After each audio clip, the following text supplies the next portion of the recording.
오늘 이 아침에도 하나님 말씀에 내가 우리 성도들과 함께 하시기를 간절히 바랍니다.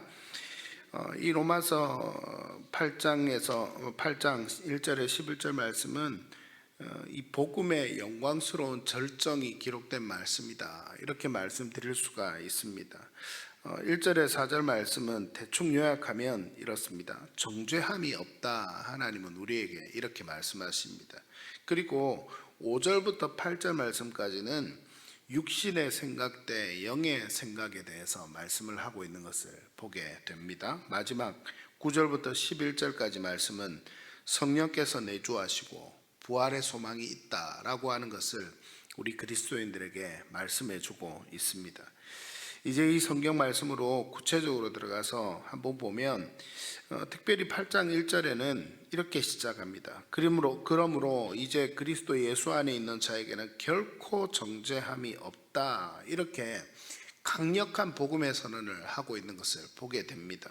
특별히 여기에 그러므로라고 하는 것은 연결 접속사는 당연히 앞에 말씀을 받는다는 의미죠. 그래서 어제 제가 새벽에 여러분들과 나누었던 말씀 가운데 7장 25절 말씀 앞에 절 말씀을 보시면 우리 주 예수 그리스도로 말미암아 하나님께 감사하리로다, 그렇게 고백하고 있습니다. 그런데 그 전까지는 어떤 내용이 기록되어 있었습니까? 율법은 죄를 깨닫게 하는 율법이 생겨난 뒤에 그 죄로 말미암아서 우리가 그 율법에서, 이 죄에서 자유할 수 없는 죄의 종된 우리의 연약한 모습을 이야기했던 것, 바울이 고백했던 것, 그리고 그 인간의 나약함에서 빠져나올 수 없는 죄와 성령의 법이 날마다 싸우지만 그 죄의 법 아래 우리를 끌어내리는 것을 바라보면서 한탄하는 그런 사도 바울의 모습을 볼 수 있었습니다. 우리도 사도 바울의 모습을 보면서 그와 같은 고백이 우리 속에 있다는 것을 함께 생각해 보았습니다. 그런데요, 그 가운데는 소망이 없었습니다. 율법으로 죄를 깨닫는 것만으로는 소망이 없습니다. 그래서 구약 성경에는 어떻게 했습니까?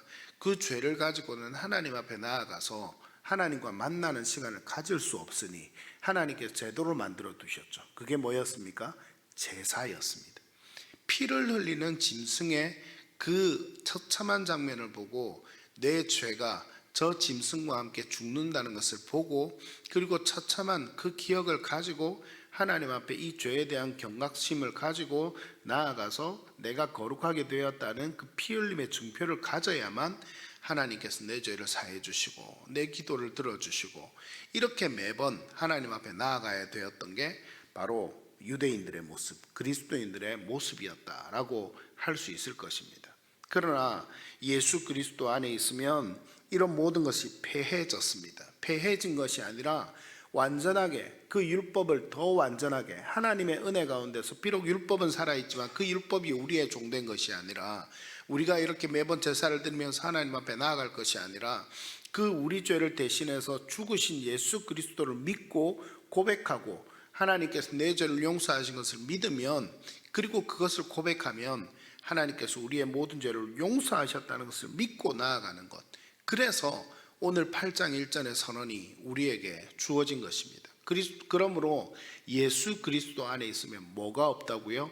정죄함이 없다.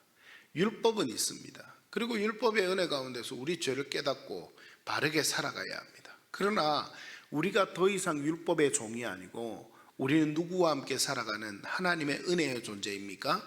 예수 그리스도와 함께. 예수 그리스도를 믿고 고백하니 그 십자가의 죽으신 능력이 내 능력이 되고, 내가 비록 지금은 죄를 지을지언정 다시 죄를 범하지 아니하고, 아니 다시 제사를 드리지 아니하고 예수 그리스도를 믿음으로 고백하는 모든 자에게 죄 사함의 은총이 주어지는 그런 놀라운 은혜를 우리 모두가 누리게 되었다라는 사실입니다. 오늘도 살아계신 하나님의 은혜 가운데 나아가는 우리 성도님들 되시기를 바랍니다. 이렇게 우리에게 복음이 주어졌으니 그 결과로 주어지는 것이 바로 2절의 고백입니다. 이는 그리스도 예수 안에 있는 생명의 성령의 법이 죄와 사망의 법에서 너를 해방하였음이니라. 예수님은, 그리고 주님은 이렇게 우리 믿는 그리스도인들을 향해서 선언하십니다. 우리가 죄와 사망의 법이 있으나 그 죄와 사망의 법에 얽매여 살아가는 것이 아니라 죄와 사망의 법에서 해방된 우리의 존재들임을 반드시 믿음으로 고백하는 삶을 살아갈 수 있는 우리 성도님들 되시기를 간절히 바랍니다. 그런데 이렇게 복음의 은혜가 주어진 것에는 로마서에는 계속 그 말씀을 합니다. 하나님의 은혜 가운데 이렇게 복음의 은혜가 주어졌는데, 그러면 우리가 이렇게 구원받았고 예수 그리스도께서 우리 죄를 대신해 죽으시고 부활하신 것을 믿으니 우리는 마음대로 살면 되는가 하는 것입니다. 그렇지 않다고 바울은 계속해서 말씀합니다. 하나님은 오늘날 우리에게 이 바울을 통해서 그 말씀을 우리에게 주십니다. 4절부터 3절부터 계속해서 내는 말씀을 보면 이제 8절까지 이어지는 말씀을 보면 우리는 정죄함이 없는 자유를 얻었지만 여전히 이 땅에 살아가면서 싸워야 할 영적 전쟁이 있다라고 이야기를 합니다. 그리고 그 전쟁터는 바로 우리의 생각이 가장 앞선다라고 말합니다. 본문은 우리 앞에 놓인 두 가지 길을 보여줍니다. 5절 말씀을 한번 보십시오. 육신의 길을 따르는 길은 사망입니다. 그리고 육신의 일을 생각합니다. 육신의 결과는 결국 하나님 은혜 가운데 나아가지 못하는 사망에 이른다라고 이야기합니다. 7절 말씀해 보니 하나님과 원수가 되는 결과를 낳습니다. 반대로 영의 길을 따르는 그런 생각이 있다라고 바울은 고백합니다. 그리고 결과는 영의 일을 생각한 그 결과는 생명과 평안이 있다라고 선언합니다. 그래서 8절 말씀해 보니 이렇게 영의 일을 생각하고 생명과 평안을 얻은 자는 하나님을 기쁘시게 한다, 하나님을 기쁘시게 하는 삶을 살아갈 수 있다라고 이야기합니다. 오늘날 더 이상 제사를 드릴 필요가 없으니 예수 그리스도께서 우리 죄를 대신해 십자가에 죽으시고 부활을 믿는 믿음의 고백은 우리의 마음에 고백이 담긴 입술의 고백으로 되는 것입니다. 그런데 이 입술의 고백으로 되니 복음이 오히려 값어치 없이 낮아지는 결과를 낳게 되었다라고 이야기하는 그런 신학자들이 많이 있습니다. 그것이 무슨 말씀입니까? 예수 그리스도를 믿는 사람들의 삶이 변하지 않더라라는 것입니다. 더 이상 예수 그리스도를 믿고 내가 정죄함을 받지 않으니 하나님의 은혜 가운데 살아간다. 이것은 마치 구원파와 똑같은 생각입니다. 구원파는 내가 구원받은 순간부터 더 이상 내가 하는 모든 것이 죄가 아니라고 이야기를 합니다. 여러분, 그렇지 않습니다.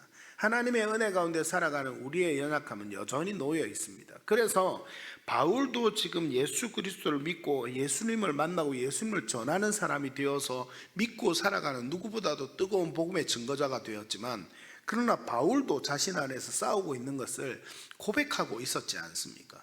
그러면 우리 안에 어떻습니까? 예수 그리스도로 복음이 주어졌습니다. 이것을 누리는 삶도 중요합니다. 이것은 우리의 삶 안에서 더 이상 정죄함이 없는 그 생각과 그 영의 능력으로 살아가는 삶을 말하는 것이지, 그것이 우리의 삶이 구원받았다고 해서 아무렇게나 살아도 된다? 천국이 우리 앞에 놓여 있으니 이 땅에서 그 천국을 누리면서 우리가 마음대로 살아가도 된다라고 이야기하는 것은 결단코 아니라라는 것입니다. 그렇게 살아가는 삶은 예수 그리스도의 보혈의 능력을, 예수 그리스도의 십자가를 값어치 없이 낮게 만드는 것이 되고 만다라는 사실입니다.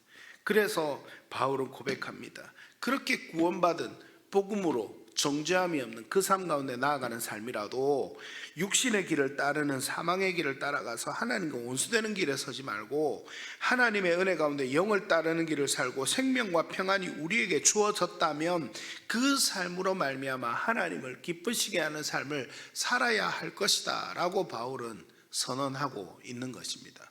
오늘 이 새벽에 예배드리는 우리 성도님들께 이 은혜가 있게 되기를 간절히 축복합니다. 하나님의 은혜 가운데 살아가는 존재들입니다. 그러니 더 이상 이 율법에 매여서 하나님 어찌할꼬 이렇게 하며 살아갈 필요는 없습니다. 그런데 하나님, 예수 그리스도의 은혜로 나를 용서해 주셨으니 감사합니다. 그렇게 고백하면서 복음의 기쁨과 능력 안에 살아가시기를 바랍니다.